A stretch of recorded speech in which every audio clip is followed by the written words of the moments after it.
But David never forgot the crown. He never forgot the crown. So when Saul said go, a spirit entered into him, and that was the spirit of the Benjamite. Something will enter somebody this morning. Oh, something will enter somebody this morning. Something will enter somebody this morning. Never let your closeness to a king make you to forget his crown. Listen to me, church. Even in a pajamas, a king is still. Even when he's putting on boxer, a king is still. Even when a king is naked, a king is still.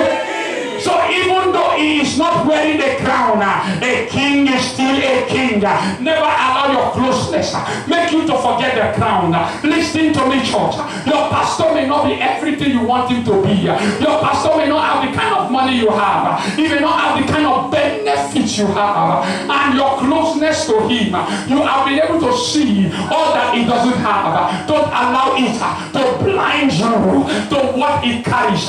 If you can listen to what he carries, everything about you will change. Listen to me, church. David had to go through all these experiences. That was why he did not pick the wrong stone. You will not pick the wrong stone. Let me round up. I feel like preaching now. 1 Samuel 24, 7 to 12. In Romans chapter 13, the Bible says, let all souls be subject unto the higher power. Romans 13:1. In 1 Samuel 24. Now I want somebody to read that. Tell your neighbor, never let your closeness to a king make you to forget his crown. You may be born by the same mother, but he has been chosen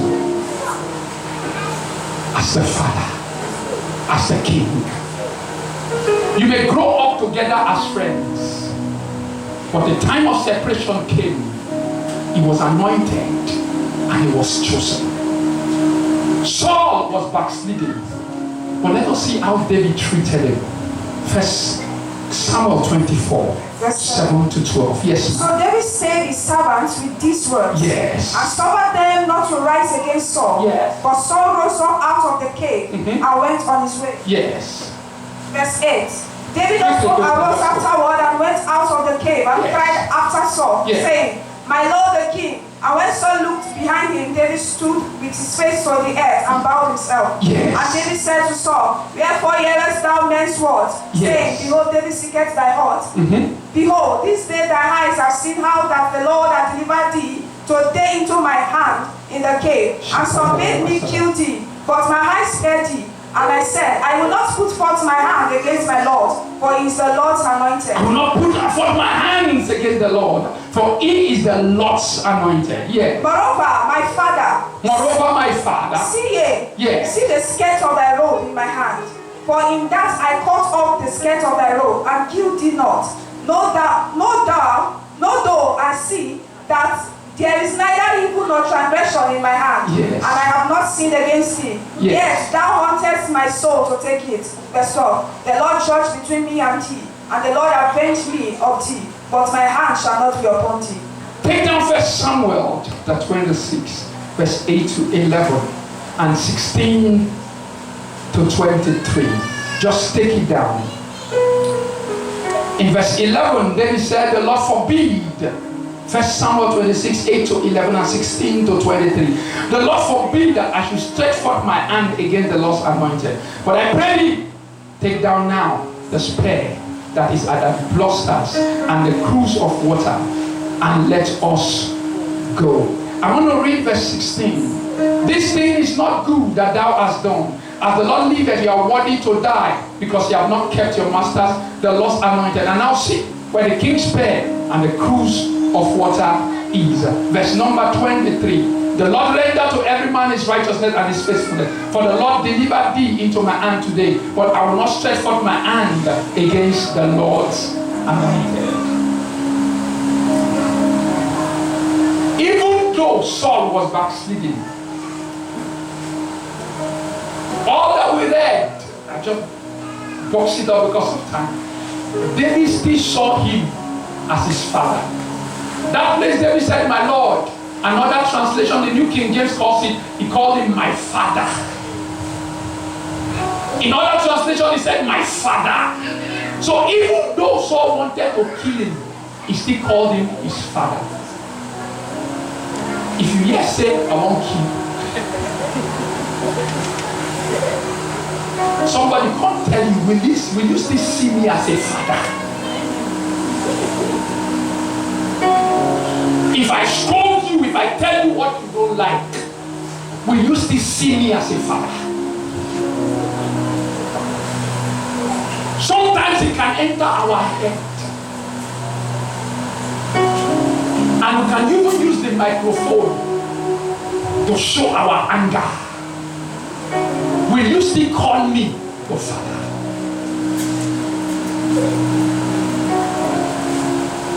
This man was planning to kill David. He looked for David to kill him. But David said, the men of David saw an opportunity for him to die. And David looked at the man, what are you saying? That me, I will kill my father? How many of you will be where they are sitting down, gossiping about your pastor and the wife, your father? And you will sit down comfortably. Let me even say you did not join, but you sit down to listen. You are already part of that conspiracy. Wherever they are dismantling a man of God, especially the one that is pouring oil on your head, never be a partaker of that discussion. Are you hearing me? Yes, sir. Even if it is your wife, as you open up the door, tell her, shut up, shut up, shut up. I will not lay my hands upon the Lord's anointed. Even though he knew that God had left him. After all, you were not there when God anointed him in the first place. I beg you, wherever you go, when they are talking about a genuine man of God, carry your bag and walk away. Are you hearing me? Yes, sir. That you can conspire and be bold and hold a meeting against the person that is pouring oil on your head. If it is Pastor Joel, you are dead. You are dead. Because I have given my life and my all for this. I bless your houses, I don't charge you. I pray for you, I don't charge you.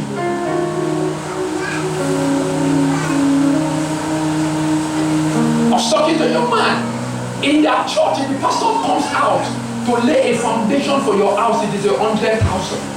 If it is the opening of a house, it is from 200,000 and above. It depends on the kind of house. You rent a house, it comes to your house to bless the house you rent. It is from 20,000 and above. You rent a house. I have come to your houses and bless your houses without receiving a cover. Sometimes I am the one that will give to the person I am blessing their house. I have prayed for people's foundation without collecting a cover. And you have the guts one day, because I stepped on your toe, to sit down and say, it is me or my house you want to discuss. That marks your end.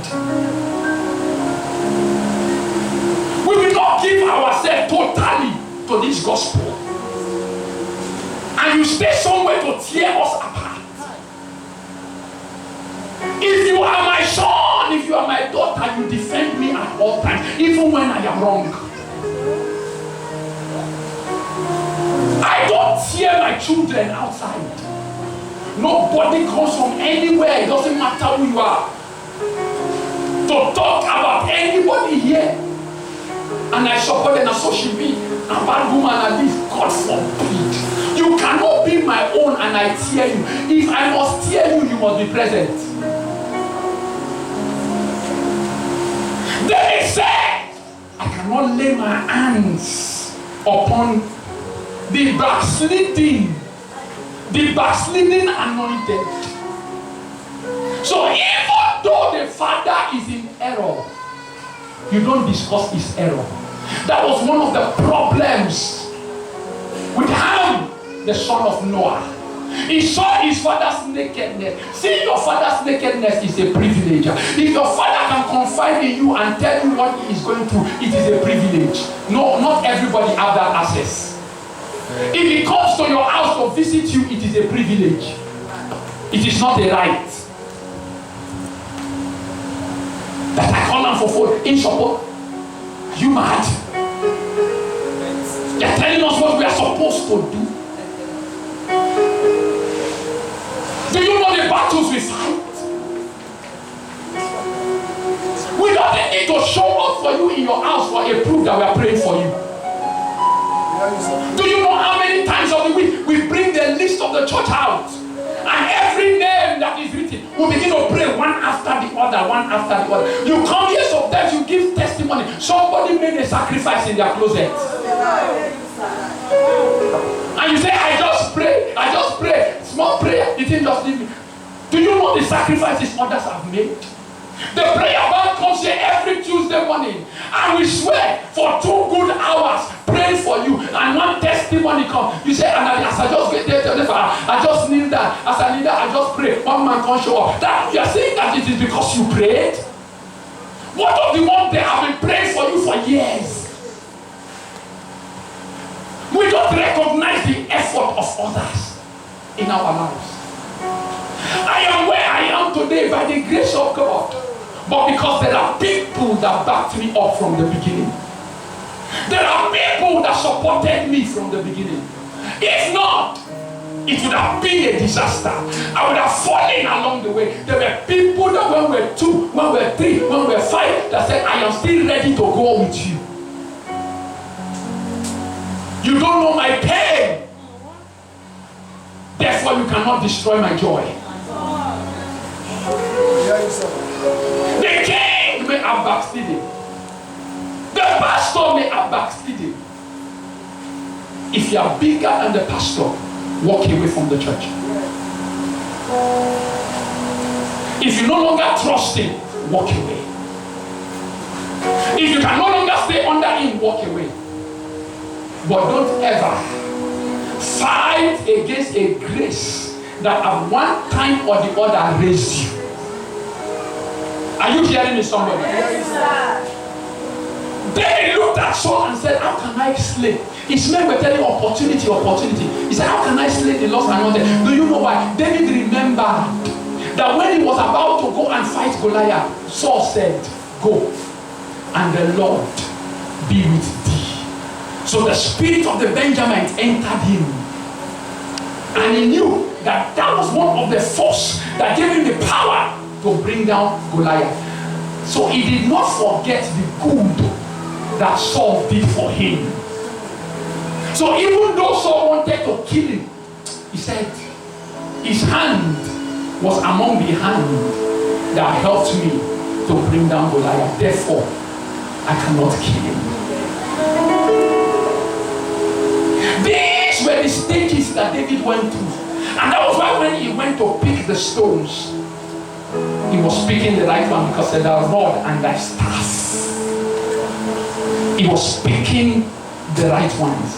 When you honor your father, when you honor the grace, when you value the oil on your head, when your father sends you on errand and you go, you cannot pick rock stones. Next week Sunday, as you're coming to church, make sure you get a stone selected by you. Put it in your bag or in your pocket and get ready for a special encounter next week Sunday. Is anybody hearing me? Yes, sir. Because Goliath will fall. Goliath will fall. When David went through all this, who is Goliath to stand in? Just one stone. He picked 5. But one stone brought down Goliath. Because why? The oil of Samuel was on his head. His father sent him on an errand. He went. And the prayer of even the backsliding king was on his head. After this meeting, your mama tell you go and wash plates. My brother, go and wash plates. Because it is in washing that plate that God will begin to wash your life. It is not because of your mother you are doing it. It is because you know where you are going to. Are you hearing me? Don't ever be bigger than the errand of your mother. Don't be bigger than the errand of your father. It may be small, sir, but it is preparing you for Goliath to fall. Wash my clothes. And you look at your father. The only thing I see about you is to wash cloth, wash cloth, wash cloth. You know they give us money. Let me tell you. Even if your father is an unbeliever, a drunk, you are still obliged to go on errand for your father. To go on errand for your mother. Don't ever be too anointed. Don't ever be too gifted to be bigger than your father. People have missed their place in destiny because their mother said do this. They said no. Their father said do this. They said no. That friend you are keeping and your mother said, I don't like this boy. And when your mother is saying, you look at, you think say that on our time. On our timeline they talk like that. Now it's a different generation. We are in Gen Z. Our time is different. You don't like, why you don't like him? You begin to interrogate. Why you don't like him? Why you don't like him? If you don't like him, now your friend, or my friend, me, I like him. If your mother, your father said, I don't like him, there is something they have seen that you have not seen. There are things the elders we see sitting down that the child will never see climbing on a tree. Don't despise the correction of your father. Don't despise the correction of your mother. If I correct you, you hate me for your correction, get ready for another correction. If you hate me for that correction, get ready for another correction. The more you are happy at correction, the less I stop, I correct you. Because I know you are getting better. You are getting bigger. I am praying for every one of you. You will not pick the wrong stone. You will not pick the wrong stone. You will not pick the wrong stone. By the time we are through in this month of March, that witch that have been standing in your family, that Goliath that have been standing in your life, that Goliath that have been standing in your marriage, if your legs are not paralyzed, you should be up. That Goliath that have been standing in your marriage, that Goliath that have been standing in your house, in the name of the Lord Jesus, that Goliath will go down. That Goliath will go down. That Goliath will go down. That Goliath will go down. That Goliath